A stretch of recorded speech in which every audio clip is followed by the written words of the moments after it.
Imagine standing at the edge of space, watching as a species considered primitive by galactic standards does something so impossible, so utterly defiant of everything you thought you knew about warfare, survival, and the very nature of life itself, that it reshapes your understanding of what it means to be alive in this universe. What would you do if you discovered that the most dangerous force in the galaxy wasn't some ancient weapon or cosmic horror, but the sheer unstoppable will of beings who refuse to stay down when the entire universe tells them they should? This is the story of that moment. The moment when everything changed. The moment I learned why, across 1,000 worlds and 10,000 years of galactic history, there's one species that makes even the mightiest civilizations whisper in fear. The humans are coming. Zektar had seen many species die. In his 300 cycles serving as a Galactic Council observer, he had documented the extinction of 47 civilizations. Some fell to disease, others to war, many to their own foolishness. But he had never seen anything like what was about to unfold in the Kepler 442 system. The observation deck of the Council vessel Eternal Witness hummed with the low vibration of its quantum engines as they maintained position at the edge of the system. Through the reinforced viewing ports, Zektar could see the distant flicker of weapons fire, a light show that meant the end of another young species. "Observer Zektar," came the melodic voice of his assistant, Lyra S. The Altarian's blue-scaled features showed the same resigned sadness that Zektar had grown accustomed to over the decades. "The human fleet has engaged the hegemony forces at the fourth planet. Initial scans show they are significantly outnumbered." Zektar's forearms moved across his recording console with practiced efficiency. His species, the Kethvari, had evolved for documentation, multiple limbs from multiple instruments, photographic memory, and the emotional detachment necessary to witness civilizations die without interfering. It was their gift to the galaxy, this ability to preserve the final moments of the doomed. "How significantly?" Zektar asked, though he suspected he already knew the answer. 20 to 1, sir. The hegemony brought 8 battle groups. The humans have 43 vessels. Zektar's secondary arms paused in their note-taking. 43 ships against over 800. Even by the standards of hopeless last stands, this was exceptional. The humans had to know they couldn't win. Every species that reached spacefaring status understood basic mathematics. "Have they transmitted any surrender signals?" he asked. "No, sir." In fact, Lyra S. hesitated, her scales shifting to a deeper blue, a sign of confusion among her people. "They're broadcasting something else entirely. Display it." The main screen flickered to life, showing the tactical overview of the battle space. The hegemony fleet formed a massive crescent, their dark ships bristling with the kind of weapons that had conquered half the galaxy. They moved with the precise coordination that had made them the dominant military force in known space for the past millennium. Against this overwhelming display of power, 43 human vessels hung in space like motes of dust before a hurricane. They were arranged in no formation that Zektar recognized, seemingly scattered at random throughout the combat zone. But as the audio transmission began to play, Zektar realized that chaos might be the point. The voice that came through the speakers was rough, scarred by what sounded like years of battle. It spoke in the human language called English, which the ship's translator rendered into galactic standard. "This is Admiral Sarah Chun of the Earth Defense Force. To all hegemony vessels, you have entered human space without permission and attacked our colonies. We are here to send you home. All human vessels, this is Broken Arrow Protocol. I repeat, Broken Arrow. Show them what we do to bullies." Zektar's primary eyes widened. Broken Arrow was a human military term they had encountered in their cultural studies. It meant the complete commitment of all available forces, regardless of cost. It was a protocol reserved for the defense of Earth itself, or in situations where retreat was impossible. But what puzzled Zektar was the tone. Admiral Chen didn't sound like someone about to die. She sounded eager. "Lyran A.S., are you certain about those numbers?" "Confirmed, sir. 874 hegemony vessels versus 43 human ships. The mass differential is even more extreme. Each hegemony dreadnought mass is roughly equivalent to 10 human vessels." On the display, the two fleets began to close distance. The hegemony formation was textbook perfect, a crescent designed to envelop and destroy. Their ships moved like a school of predatory fish, each vessel knowing its place, each captain confident in the outcome. The human ships, by contrast, seemed to be moving independently. No, Zektar corrected himself as he watched more carefully, not independently, chaotically.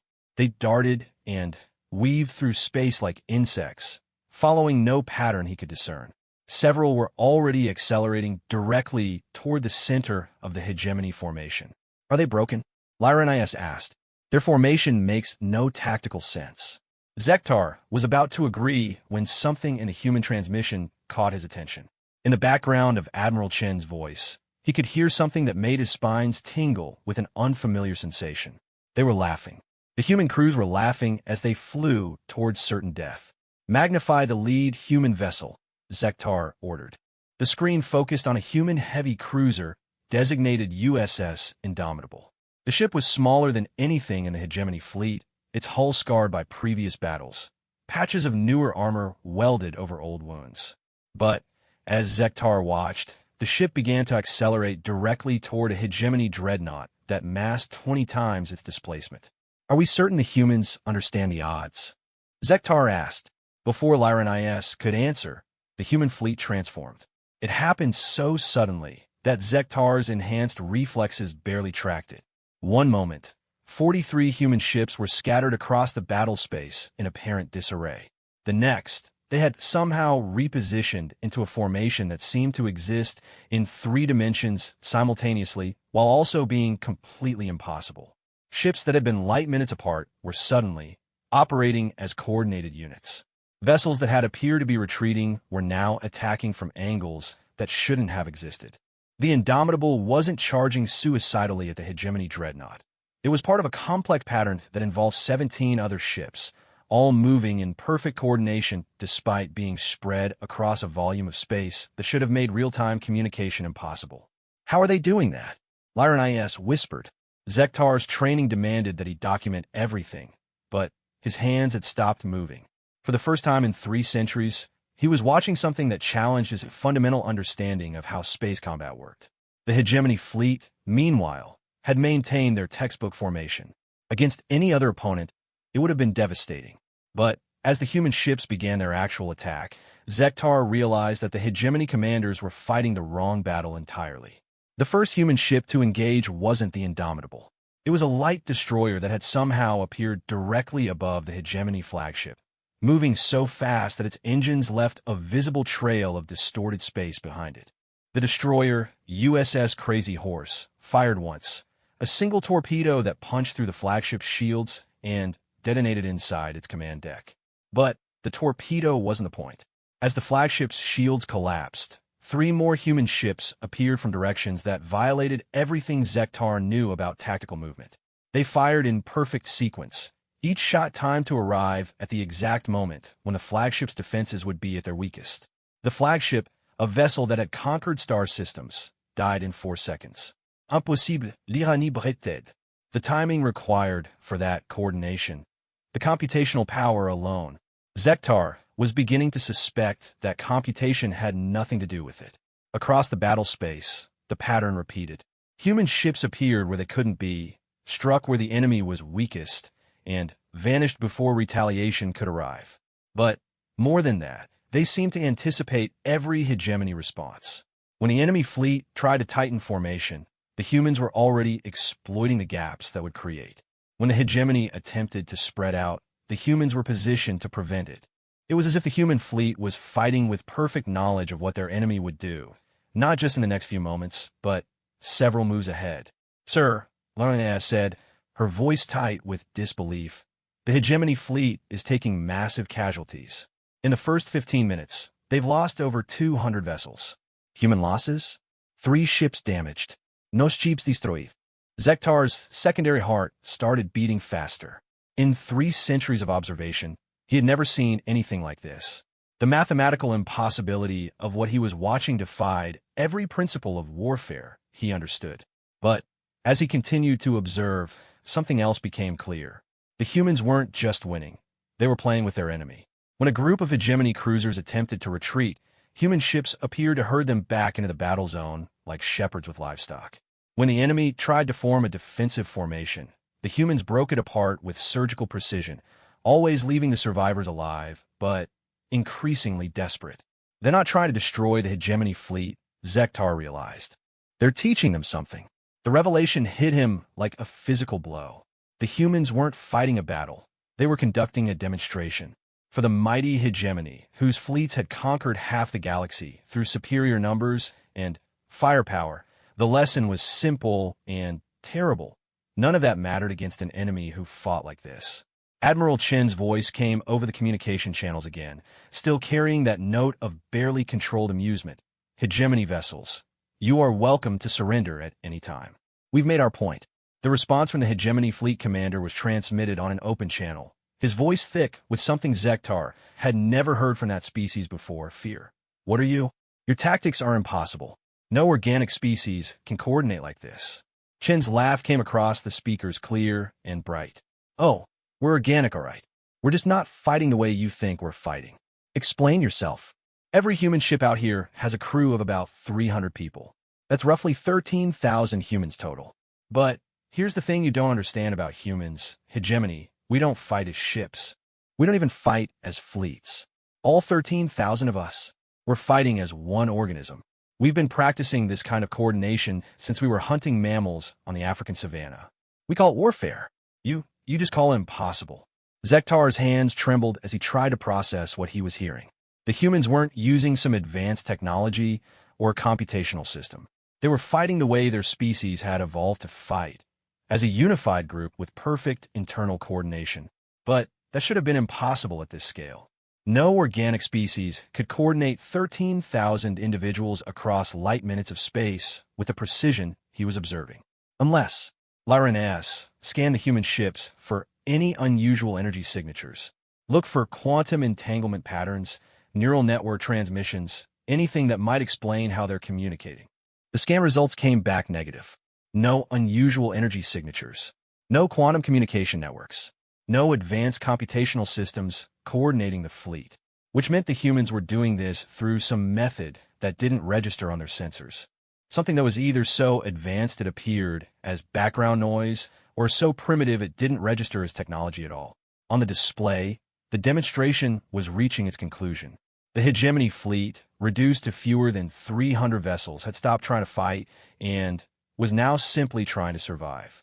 But even though it was proving impossible against an enemy that seemed to exist in 4 dimensions while thinking in 12. The final act came when Admiral Chen's flagship, USS Defiance, appeared directly in the center of what remained of the hegemony formation. Not attacked the formation or broke through it. Appeared in the center, as if it had materialized from nothing. Hegemony fleet. Chen's voice carried a note of finality. You have 30 seconds to begin your withdrawal from human space. If you're still here in 31 seconds, we'll demonstrate why the galaxy calls us the species that doesn't know how to quit. The hegemony fleet began its retreat immediately. As Zektar watched the surviving enemy vessels limp toward the jump point, he realized that he had just witnessed something that would change everything. Not just the balance of power in the galaxy, but the fundamental assumptions every species made about the nature of warfare itself. The humans had taken one of the galaxy's most feared military forces and made them look like children playing with toys. And they had done it while outnumbered 20 to 1. Lyran, Zektar said quietly, mark this date in the archives.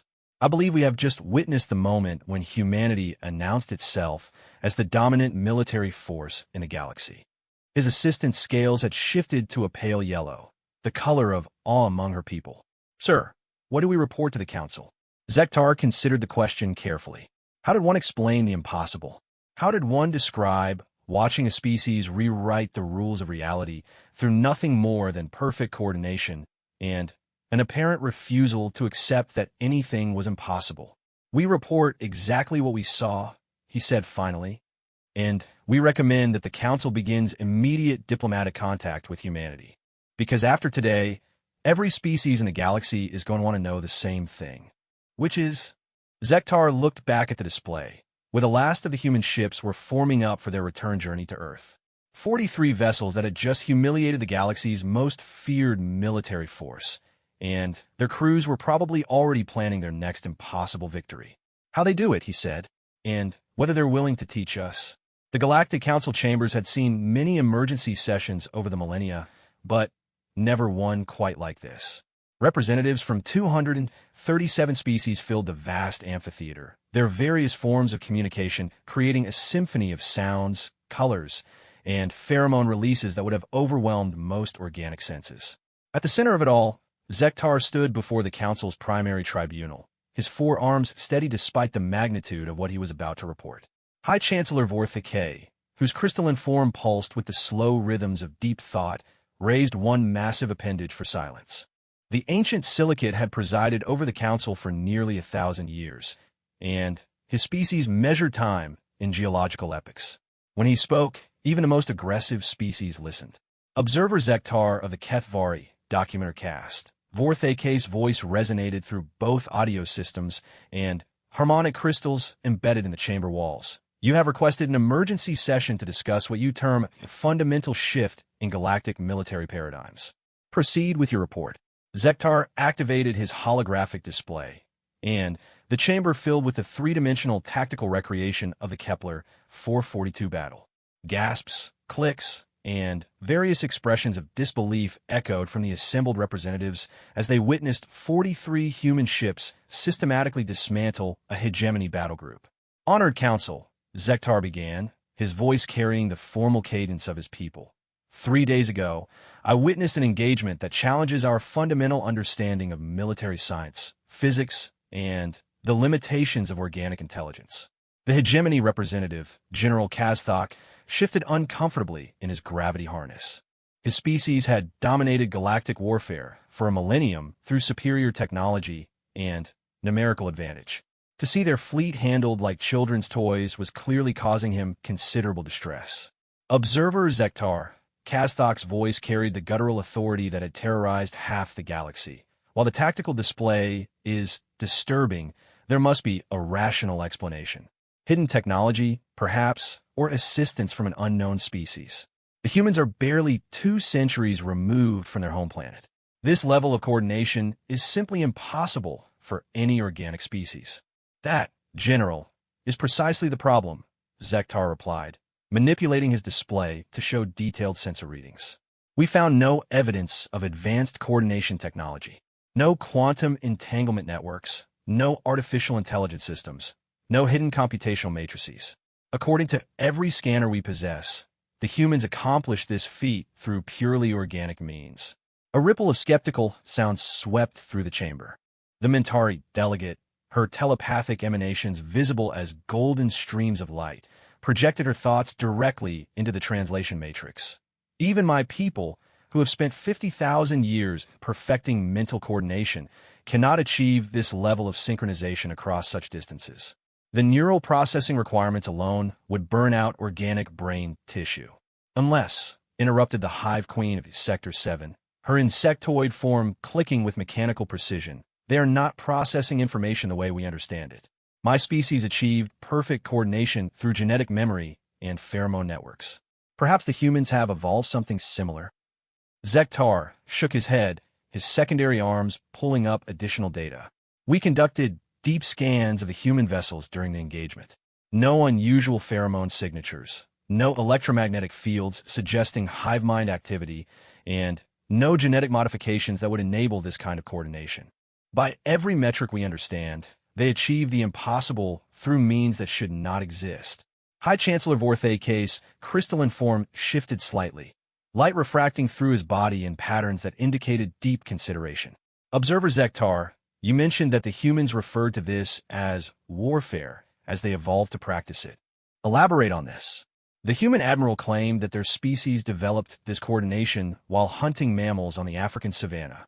Our xenobiological databases indicate that humans evolved as persistent hunters. They would coordinate in small groups to exhaust prey animals over long distances. Small groups, emphasized the Velthani ambassador, her gaseous form swirling with agitation. Not 13,000 individuals across light minutes of space.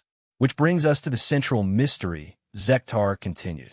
How does a species scale up coordination techniques from groups of perhaps a dozen individuals to fleets of thousands without any technological assistance?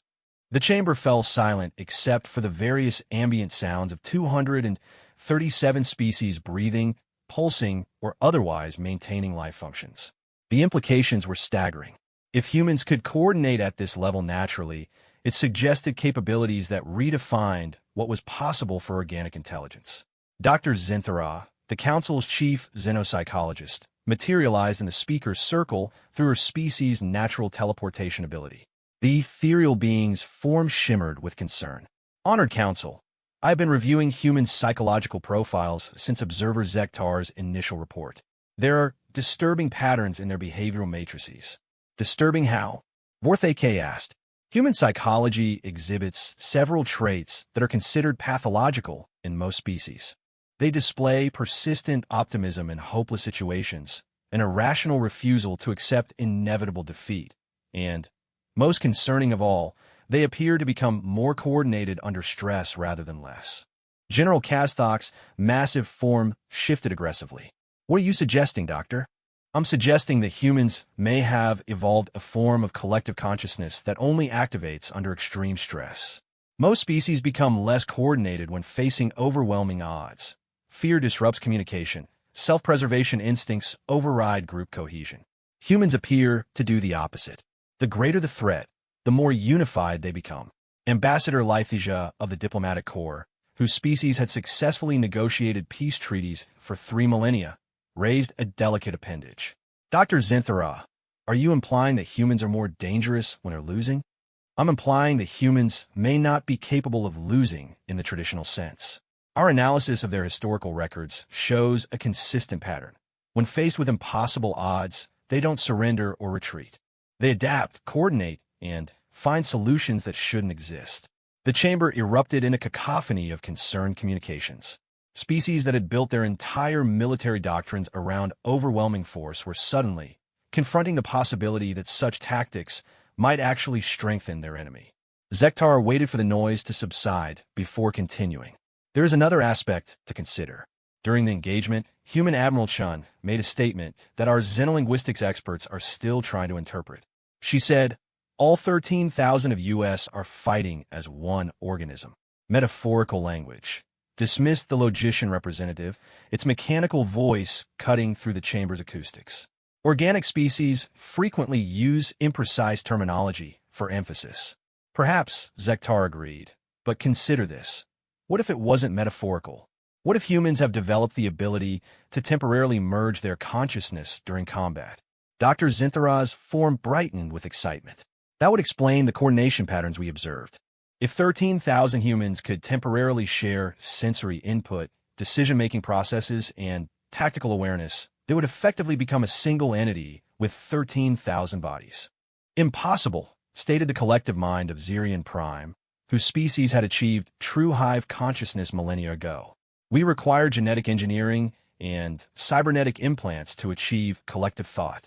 No species evolves natural hive mind capabilities at the neural complexity level humans possess. And yet, Zektar said quietly, here we are. High Chancellor Vorthake's form pulsed with the deep rhythms of contemplation. Assuming this analysis is correct, what are the implications for galactic security? The question hung in the chamber like a toxic cloud.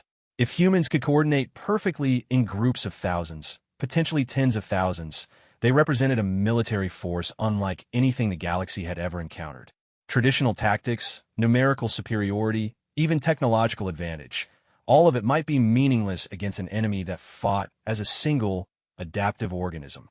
Honored Council, General Kastok's voice had lost its characteristic arrogance. I must report that the hegemony fleets suffered casualties of 73% without inflicting significant damage on the human forces. In a millennium of warfare, we have never encountered an enemy capable of such tactical superiority. What do you recommend? Vorthake asked.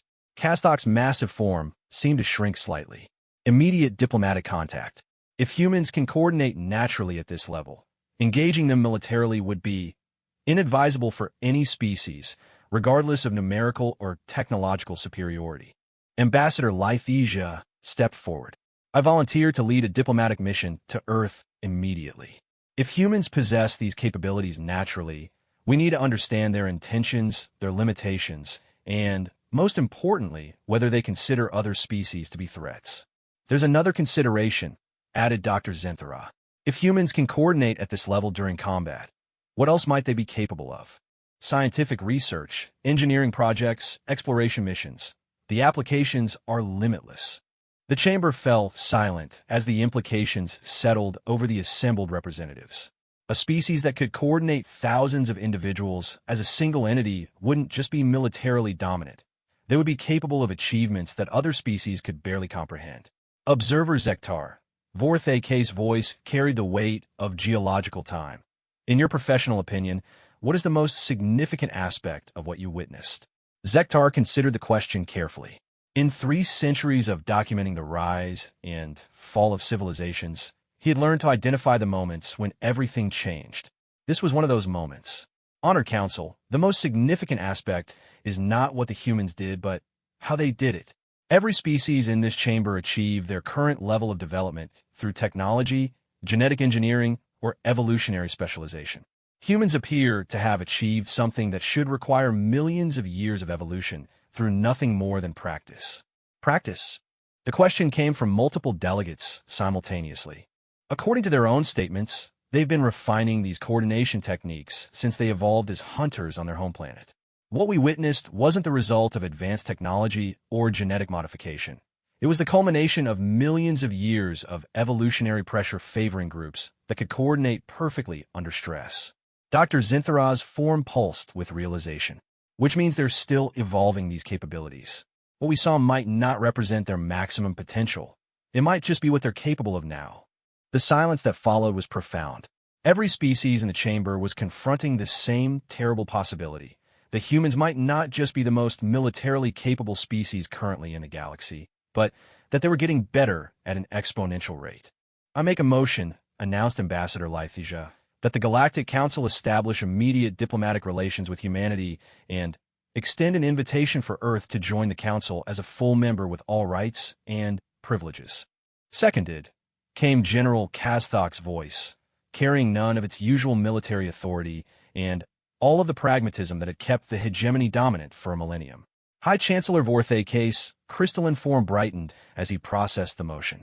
All in favor? The response was unanimous. 237 species, many of whom had been enemies for millennia, agreeing instantly that humanity needed to be brought into the galactic community as quickly as possible. Not because they were dangerous, but because they were too dangerous to leave outside the Council's influence. As the session concluded and delegates began filing out of the chamber, Zektar remained at his station, staring at the tactical display that still showed the impossible coordination of a human fleet. In 3 centuries of observation, he had documented the extinction of 47 species. For the first time, he found himself wondering if he might be about to document the birth of something unprecedented, a species that could make the impossible routine simply by refusing to accept that it was impossible. And somewhere in the back of his mind, a small voice asked the question that would keep him awake for cycles to come. If humans could do this in space combat, what else were they capable of when they really put their minds to it? The human ship Harmony drifted at the edge of Earth's solar system like a jewel against the star field, its modest size dwarfed by the massive council vessel Eternal Witness that served as neutral meeting ground. Ambassador Lythesia had insisted on hosting the first formal diplomatic contact aboard Zektar's observation ship, reasoning that a neutral venue might ease tensions on both sides. She hadn't expected the humans to arrive in a single, unarmed vessel. Ambassador Lythesia reported from her station, the human ship has docked successfully. Their delegation consists of exactly 12 individuals. Lythesia's elegant form shimmered with confusion. In her 3 millennia of diplomatic service, she had never seen a species send such a small delegation to a first contact meeting with the Galactic Council. Most civilizations brought dozens of specialists, military advisors, scientists, cultural attaches, security personnel. Walbomans. No weapons. No escortbeses. No apparent concern that they were meeting with representatives of species that could sterilize their home planet without effort. Are we certain these are their actual diplomats, and not some kind of test? Asked Dr. Zinthara, whose ethereal form flickered with uncertainty. Zektar checked his instruments. Bioscans confirm they're baseline human. No genetic modifications, no technological enhancements. They appear to be exactly what they claim to be, their diplomatic corps. The airlock cycled open with a soft hiss, and Ambassador Lythesia got her first look at the species that had sent shockwaves throughout the galaxy. The humans who emerged were smaller than most spacefaring species, their bilateral symmetry making them seem almost fragile compared to the Council's more robust representatives. They moved with an easy confidence that seemed at odds with their physical limitations. The human delegation was led by a woman who introduced herself as Secretary General Maria Santos of Earth's United Nations. She was perhaps 60 years old by human standards, her dark hair streaked with gray, her brown eyes carrying the kind of deep intelligence that Lithasia associated with species that had survived multiple extinction events. Secretary General Santos, Lithasia began, her translation matrix converting her crystalline language into human-comprehensible sound waves. On behalf of the Galactic Council, I welcome you to this historic meeting. I am Ambassador Lithasia, and these are Observer Zektar and Dr. Zinthara, our xenopsychology specialist. Thank you for the warm welcome, Santos replied, and Lithasia was struck by something in her tone, a warmth that seemed genuine despite the formal circumstances. I hope you'll forgive our small delegation. We found that large groups can sometimes complicate communication. Dr. Zinthara's form brightened with interest. Secretary General, we're particularly curious about your species' coordination capabilities.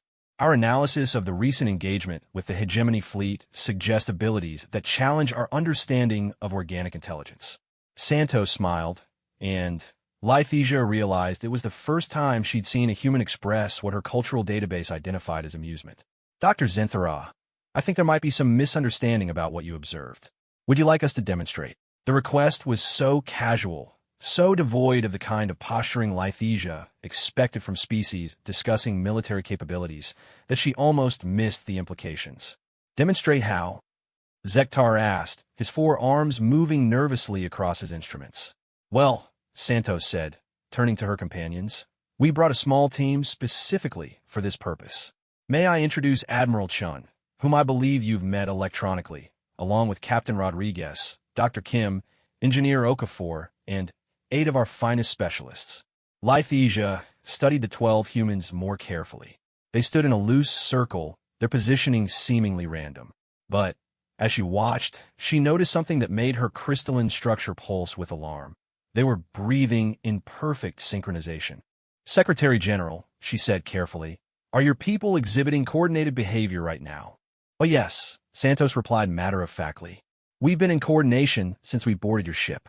It's actually quite difficult for humans to turn off once we're in a potentially stressful situation.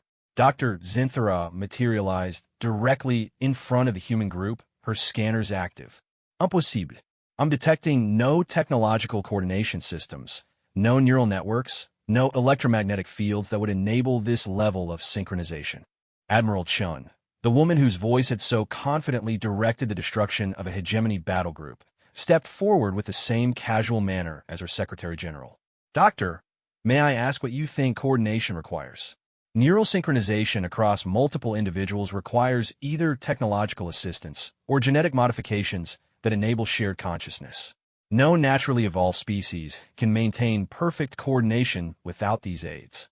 But you're measuring the wrong thing, said Dr. Kim, a slight woman whose presence somehow seemed to fill more space than her physical form should have occupied.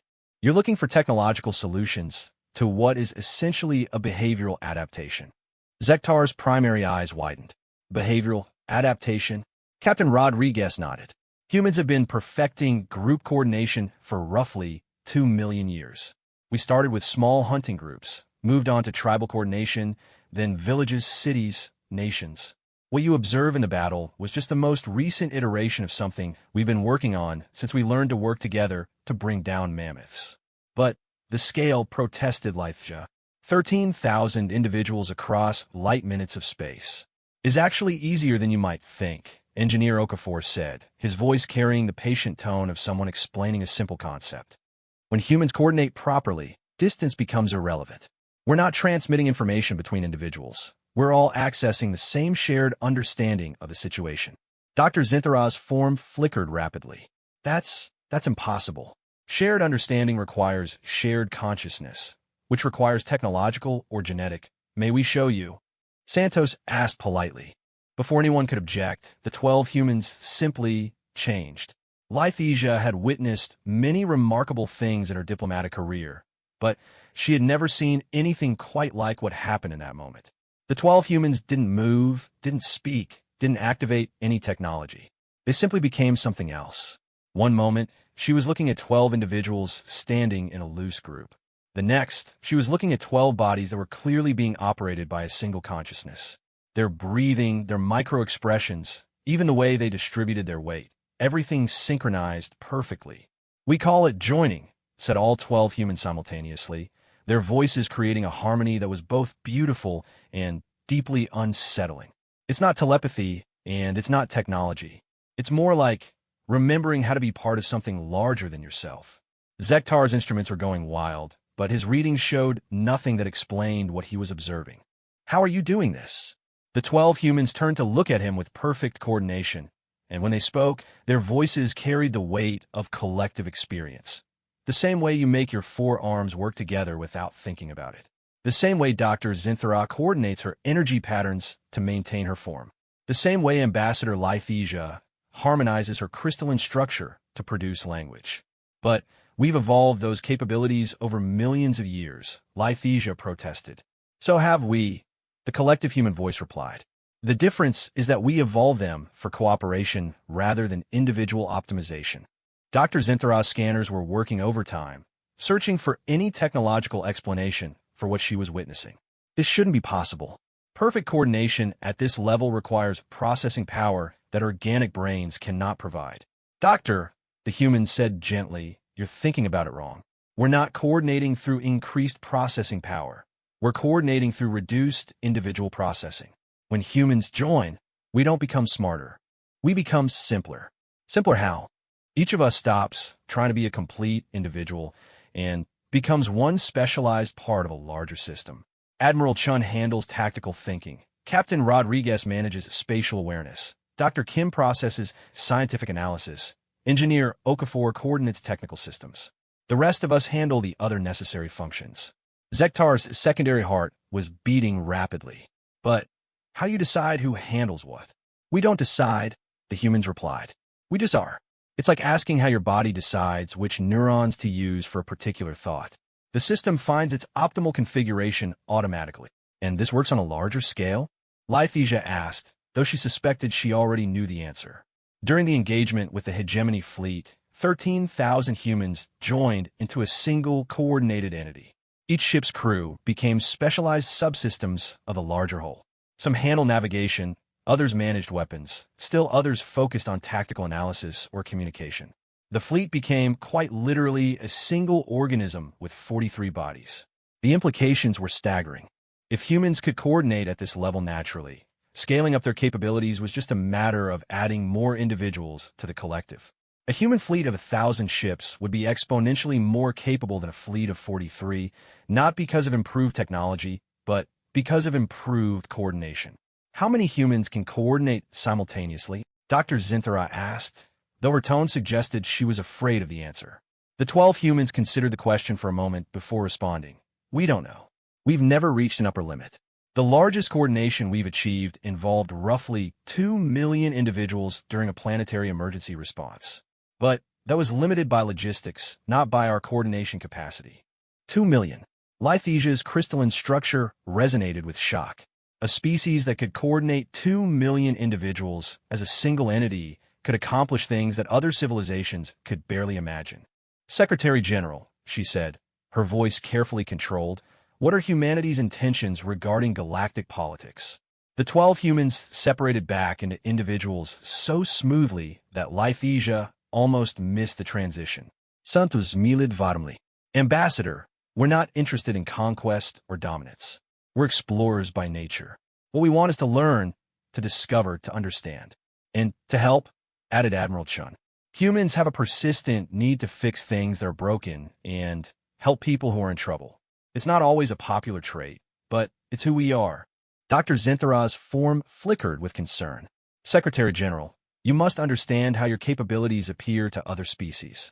The ability to coordinate millions of individuals could be seen as a threat to galactic stability. Which is why we're here," Santos replied. "We want to be part of the galactic community, not separate from it. We want to share what we've learned and learn from what others have discovered." "Share?" Zektar asked. You would teach other species these coordination techniques? Captain Rodriguez nodded. We found that most of our abilities translate well to other species. The basic principles of group coordination are universal. It's just a matter of adapting them to different neural structures and social organizations. The offer was unprecedented. In the galaxy's history, no species had ever volunteered to share their primary evolutionary advantage with potential competitors. The very concept went against every principle of interspecies relations. Why? Lythesia asked. Why would you share abilities that give you such an overwhelming advantage? The 12 humans looked at each other and smiled, and in that moment, Lythesia realized she was seeing something that her species had never quite understood: genuine altruism on a civilizational scale.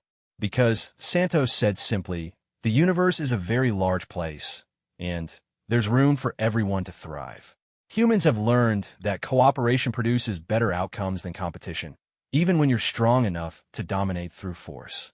Besides, Admiral Chun added with a grin, imagine what we could accomplish if every species in the galaxy could coordinate the way we do.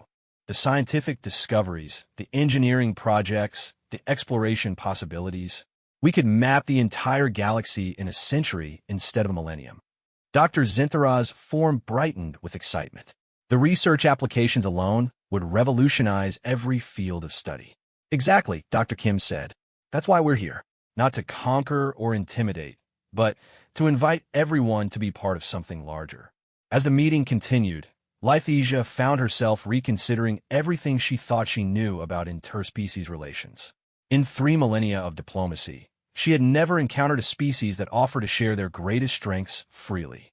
But, as she watched the 12 humans demonstrate their abilities throughout the session, sometimes coordinating perfectly for complex explanations, sometimes operating as individuals for casual conversation, she realized she was witnessing the emergence of something unprecedented in galactic history. Not a conqueror or a threat, but a teacher. And if the humans were right about the universal applicability of their techniques, the galaxy was about to change in ways that no one could fully predict.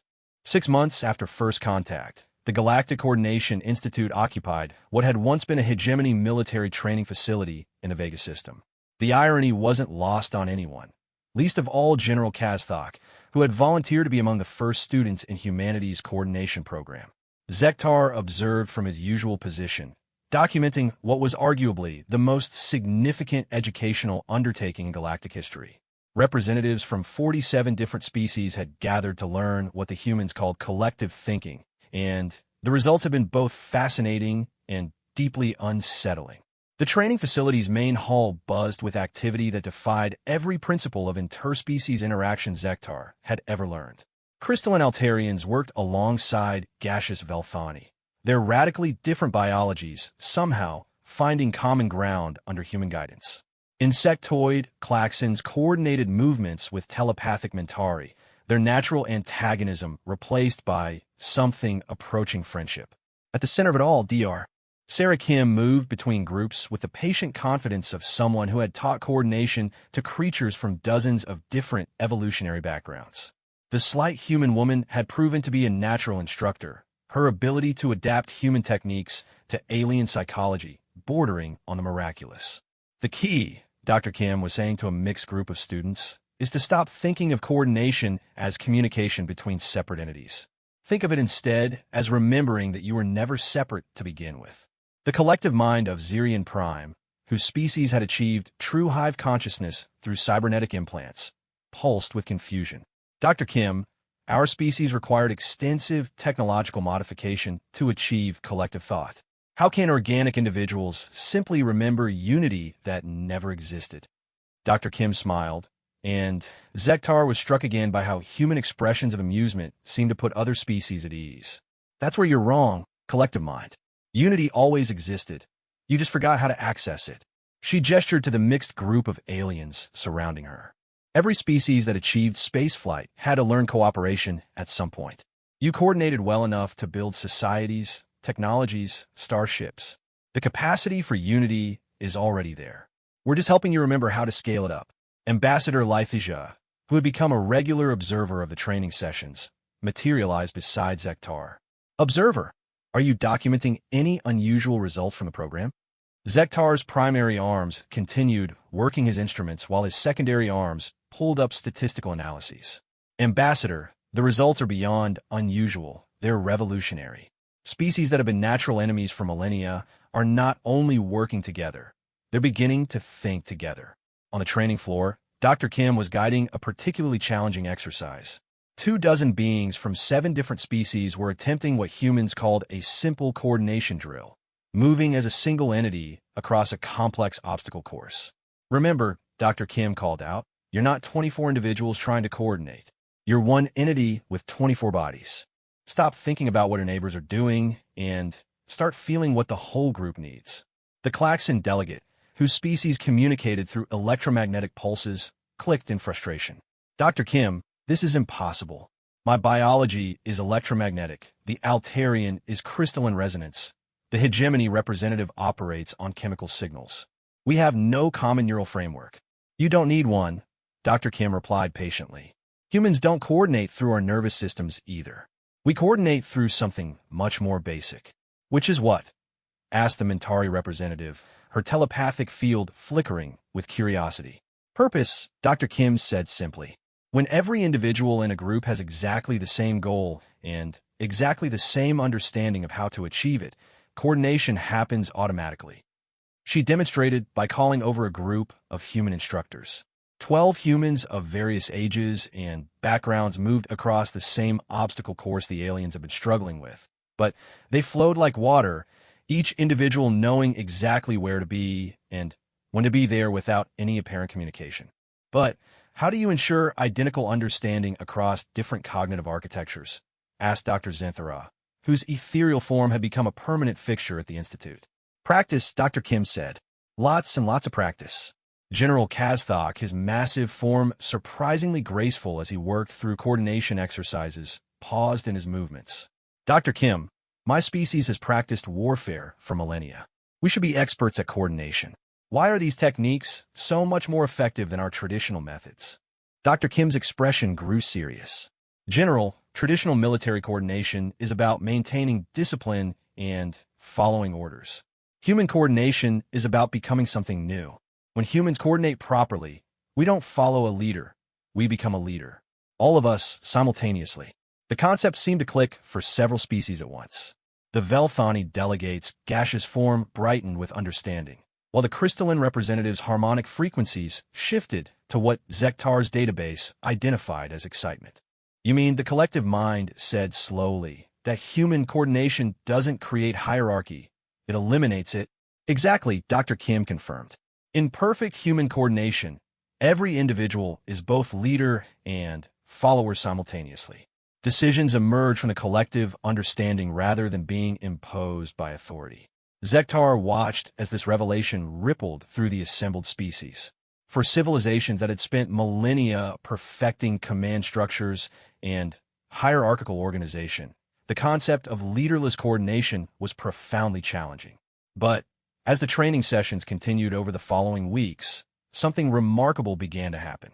The first breakthrough came from an unlikely source, the natural enemies of the galaxy. Klaxons and hegemony forces had been at war for 3 centuries, their species biologically incompatible and culturally opposed. But during a complex problem-solving exercise, something shifted. Zektar was documenting the session when it happened. 24 Klaxons and hegemony soldiers were working on what Dr.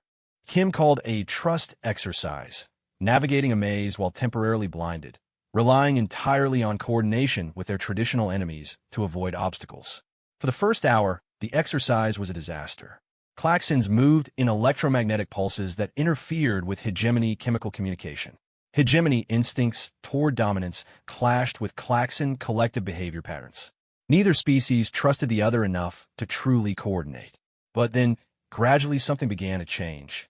It started when a hegemony soldier named Vexthon found himself guiding a Klaxon through a particularly complex obstacle.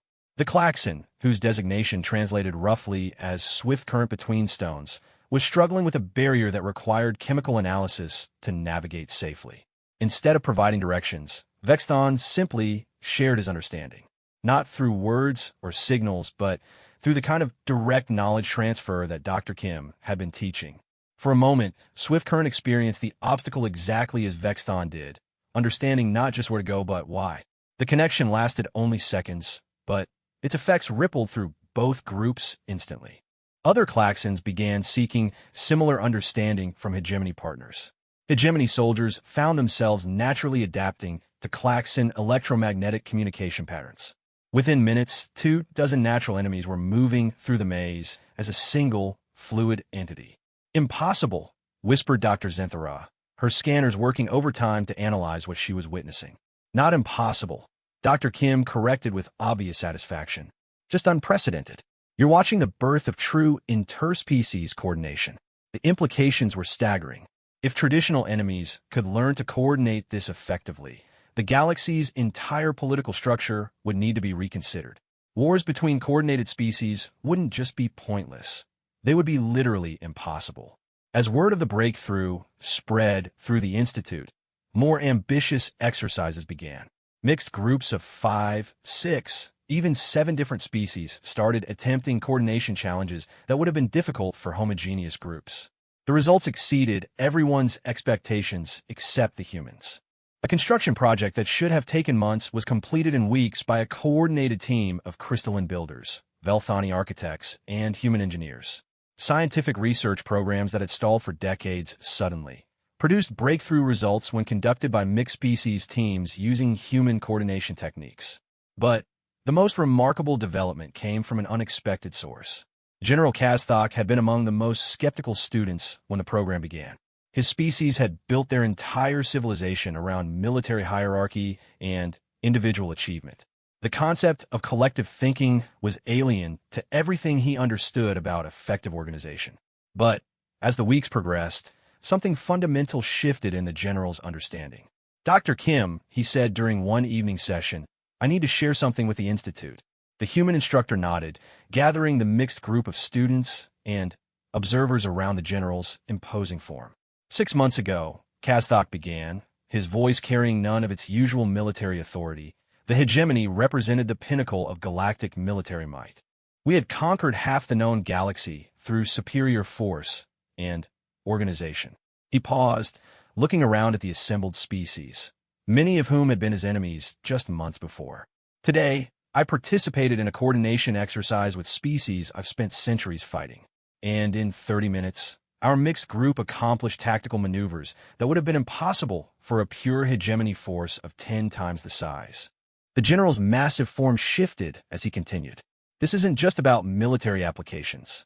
What humans are teaching us changes everything. When species can coordinate at this level, the concept of interspecies conflict becomes obsolete. Dr. Zinthara materialized beside the group. General, are you suggesting that human coordination techniques could eliminate warfare between species? I'm suggesting they already have, Kazthok replied. How do you fight an enemy who understands you so completely that they become part of you during the conflict? How do you maintain hatred for a species you've learned to think with? Ambassador Lythesia's crystalline form resonated with implications she was still processing. General, what you're describing would require fundamental changes to galactic government, trade agreements, territorial boundaries. Yes, Kazthok agreed. Everything would have to change. Dr. Kim stepped forward, her expression serious. That's why humans approach the Council with an offer rather than a demand. We've seen what coordination can accomplish. But we also understand that this level of change has to be chosen, not imposed. She gestured to the mixed groups of species around them, all of whom had spent the day working together on projects that would have seemed impossible months earlier. What you're all discovering is what humans learned millions of years ago on the African savanna. Cooperation isn't just more effective than competition, it's more enjoyable. When you're part of something larger than yourself, individual limitations become irrelevant. Zektar continued documenting as the session continued, but his mind was racing with implications. In 3 centuries of observation, he had documented the rise and fall of countless civilizations. He had seen species achieve remarkable things and fail at simple tasks. But he had never seen anything like what was happening at the Institute. Species that had been enemies were becoming friends. Civilizations that had stagnated for millennia were suddenly producing innovations at unprecedented rates. The galaxy itself was beginning to coordinate. And at the center of it all were the humans, patiently teaching anyone who wanted to learn how to become part of something greater than themselves. As the session ended, and students from dozens of species began working together on projects that spanned multiple star systems, Zektar realized he was documenting something unprecedented in galactic history. Not the conquest of the weak by the strong, but the elevation of everyone through the power of working together. The humans, it seemed, weren't just teaching coordination. They were teaching evolution. 1 year after first contact, Zektar stood on the observation deck of the newly constructed Galactic Coordination Hub, watching something that would have been inconceivable just months earlier. Through the vast, transparent aluminum viewports, thousands of ships from hundreds of species moved through space in perfect harmony, their formations flowing like living art across the starfield. The ships weren't just traveling together, they were thinking together. Observer Zektar came the familiar voice of his assistant, Lyra, though her role had evolved considerably since humanity's arrival. She now served as a liaison between the Altarian Confederation and the Galactic Coordination Council, helping to manage what historians were already calling the Great Convergence. The preliminary reports from the Andromeda exploration mission have arrived. Zektar accepted the data packet with 2 of his primary arms, while continuing to document the traffic patterns outside. In his 3 centuries of service, he had grown accustomed to measuring galactic progress in decades or centuries. The pace of change since humanity's arrival challenged every assumption he had about how civilizations developed. What did they find? He asked, though he suspected the answer would be remarkable. A galaxy, Lyra replied, her scales shifting to the deep blue that indicated awe among her people, that appears to be entirely uninhabited but rich in resources and habitable worlds. The coordinated exploration fleet of 12 species completed a preliminary survey of over 2,000 star systems in just 3 months. Zektar's secondary heart began beating faster. A single species exploration mission would have taken decades to accomplish what the coordinated fleet had done in a season. But that wasn't what made his hands tremble as he processed the implications. Uninhabited, completely. No signs of current civilization, though there are ruins suggesting that multiple species once lived there. The archaeological teams are already planning detailed surveys. The discovery of an empty galaxy would have been significant under any circumstances. But in the context of the new galactic civilization that was emerging, it represented something unprecedented. Room to grow. Lyra asks, please compile the data for immediate distribution to the Council. And ask Secretary General Santos if she has time for a consultation. As his assistant departed, Zektar turned his attention back to the coordinated fleet movements outside. What he was watching represented the complete transformation of galactic civilization in less than a standard year. The changes had started small. Individual species had begun applying human coordination techniques to their own societies, with results that ranged from remarkable to revolutionary. The hegemony had restructured their entire military around coordinated decision-making, transforming from a conquering force into an exploration and rescue organization. The Klaxons had used coordination to solve engineering problems that had stymied them for millennia, creating technologies that seemed almost magical in their efficiency. But the real transformation had begun when different species started coordinating with each other on a permanent basis. The first mixed species crew had been experimental, a research vessel staffed by humans, Altarians, and crystal engineers working on a joint project to map dark matter distributions in the local galactic cluster. The mission had been planned for 2 years. They completed it in 4 months and produced results that revolutionized astrophysics. Word of the success spread rapidly, and within weeks, other species were requesting mixed crews for their own projects. Trade expeditions that had taken years to plan and execute were being launched in weeks. Scientific research that had been stalled by resource limitations suddenly had access to the combined capabilities of multiple civilizations. But the most significant change had been the gradual emergence of what humans called permanent coordination. Traditional coordination was temporary. Individuals or groups would synchronize for specific tasks and then return to independent operation.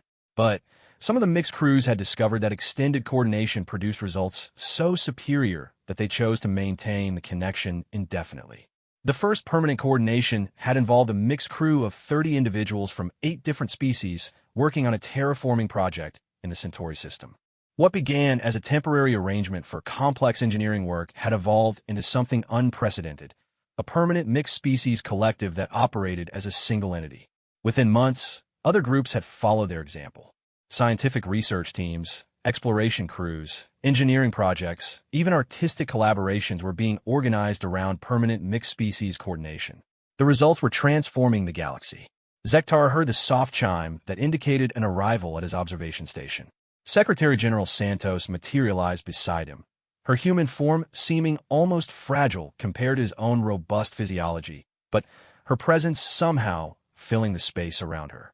"Observer Zektar," she said with a warm smile that had become her trademark, "Laurenus mentioned that you wanted to discuss the Andromeda discovery." "Secretary General, I've been documenting galactic civilization for 3 centuries, and I need to understand what's happening. The rate of change since your species' arrival defies everything I thought I knew about how civilizations develop." Santos moved to the viewport, watching the coordinated fleet movements with the kind of casual appreciation that humans seem to bring to everything. "Observer, what you're documenting isn't just change, it's evolution. The galaxy is learning to think." "But the scale of it," Zektar protested. "In 1 year, we've gone from isolated species competing for resources to coordinated civilizations sharing technology and exploration. It should take millennia for changes this fundamental." "Only if you think of it as separate species learning to work together," Santos replied. "But that's not what's happening. What's happening is that all of us are becoming something new." She gestured to the fleet outside, where ships from dozens of different civilizations moved in patterns too complex for individual minds to comprehend, but perfectly logical to coordinated consciousness. Zektar, when humans first achieved coordination on their home planet, it wasn't just about hunting more effectively. It was about becoming something more than the sum of individual humans. Every species that learns true coordination experiences the same transformation. And now we're all learning to coordinate together. Humans with Altarians, with hegemony, with Klaxons, with every other species that chooses to participate. We're becoming something that has never existed before, a truly galactic intelligence. The implications were staggering. If Santos was right, what Zektar was documenting wasn't just the transformation of galactic civilization, it was the birth of a new form of consciousness operating on a scale that spanned star systems. "Secretary General, the Andromeda discovery changes everything. An entire galaxy of resources and habitable worlds, available to a coordinated galactic civilization." Santos nodded. "We know. We've been hoping for something like this. Hoping for it." Zektar coordinated consciousness scales exponentially with the number of participants and the resources available. A galactic civilization operating across multiple galaxies wouldn't just be larger than what we have now. It would be qualitatively different. More capable, more creative, more alive. Through the viewport, Zektar watched as a massive construction project took shape in real time. Ships from 30 different species were building what the humans called a coordination nexus, a space station designed to facilitate permanent mixed-species coordination on an unprecedented scale. The station was being built using principles that no single species could have developed, with technologies that emerged from the collaborative innovation of coordinated mixed crews. It would serve as both a practical facility for galactic coordination and a symbol of what was possible when species learned to think together. "Observer," Santos continued, "what you're documenting is the moment when galactic civilization discovers what humans learned hunting on the African savanna. That cooperation isn't just more effective than competition. It's the key to becoming something greater than what you were before." "But where does it end?" Zektar asked. "If coordinated consciousness continues to expand, what do we become?" Santos was quiet for a long moment, watching the construction crews move through their complex choreography of creation. When she spoke, her voice carried a note of wonder that Zektar had learned to associate with human contemplation of vast possibilities. "We don't know," she said simply. "No species has ever experienced coordination on this scale before. We're exploring entirely new territory. And that doesn't concern you? Observer, humans have been exploring unknown territory for 2 million years. It's what we do. But this time, we're not exploring alone." As if to emphasize her point, the communication system activated with an incoming message from the Andromeda exploration fleet. The voice that emerged was unlike anything Zektar had ever heard, a harmonized communication from 37 different species, speaking as one. Galactic Coordination Hub. This is the Andromeda Collective. We have completed preliminary surveys of target sectors 7 through 12. Findings continue to exceed all projections. We are prepared to begin establishment of permanent coordination bases in the new galaxy. The Andromeda Collective. Zektar realized he was listening to representatives of 36 different civilizations who had become something new during their exploration mission. They had evolved beyond their individual species identities while maintaining the strengths of each. Permission granted, Andromeda Collective, Santos replied, speaking for the Galactic Coordination Council. Welcome home. As the communication ended, Zektar found himself contemplating the full magnitude of what he was witnessing. In 3 centuries of documentation, he had recorded the rise and fall of dozens of civilizations. He had seen species achieve remarkable things and fail at simple tasks. He had documented wars, conquests, extinctions, and discoveries. But he had never seen anything like this. What was happening wasn't just the transformation of existing civilizations. It was the birth of something entirely new. A form of consciousness that operated across species lines, across star systems, across galaxies themselves. Secretary General, he said finally, I have one more question. Of course. Why do humans share this gift so freely? Your coordination abilities could have made you the dominant species in the galaxy. Instead, you're teaching everyone else how to achieve the same capabilities. Santos smiled, and Zektar realized it was the same expression she had worn when humans first demonstrated their abilities months earlier. The look of someone who had discovered something wonderful and wanted to share it with everyone. Observer, humans learned something important during our evolution. The more individuals who can coordinate effectively, the more capable the entire group becomes. Teaching other species to coordinate doesn't diminish human abilities, it multiplies them.